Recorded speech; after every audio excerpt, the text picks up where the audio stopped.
एक घने जंगल में एक बड़े से बरगद के पेड़ पर कालू नाम का एक कौवा रहता था। कालू बहुत ही बुद्धिमान और चालाक था।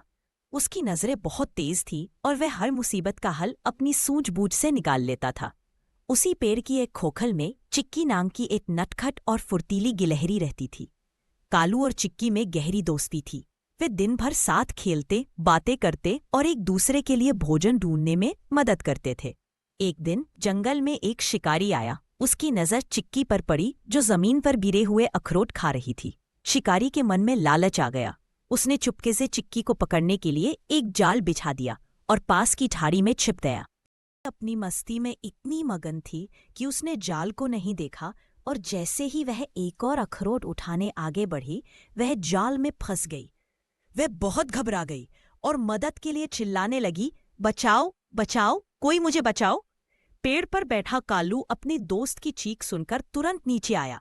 चिक्की को जाल में फंसा देख उसका दिल दहल गया। उसने देखा कि शिकारी झाड़ी से निकलकर जाल की तरफ बढ़ रहा है। कालू समझ गया कि सोचने के लिए ज्यादा समय नहीं है। तभी उसकी चालाक बुद्धि ने काम किया। उसने शिकारी को देखा जिसके कंधे पर एक थैला था और हाथ में पानी की एक चमकदार सुराही थी।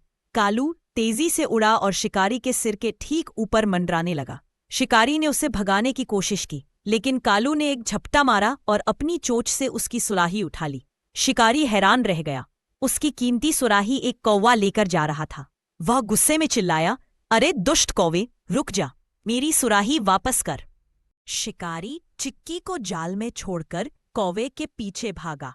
कालू कौवा जानबूझकर धीरे धीरे उड़ रहा था ताकि शिकारी उसके पीछे आता रहे। वह शिकारी को जाल से बहुत दूर एक नदी के किनारे ले गया। वहां पहुंचकर उसने सुराही को एक बड़े पत्थर पर गिरा दिया। सुराही पत्थर से टकराकर टूट गई। शिकारी जब तक वहां पहुंचा तब तक सुराही के टुकड़े हो चुके थे। वह गुस्से में कौवे को कोसने लगा। इतने में कालू कौवा तेजी से वापस बरगद के पेड़ की तरफ उड़ा। उसने अपने दूसरे दोस्त मीकू चूहे को आवाज लगाई।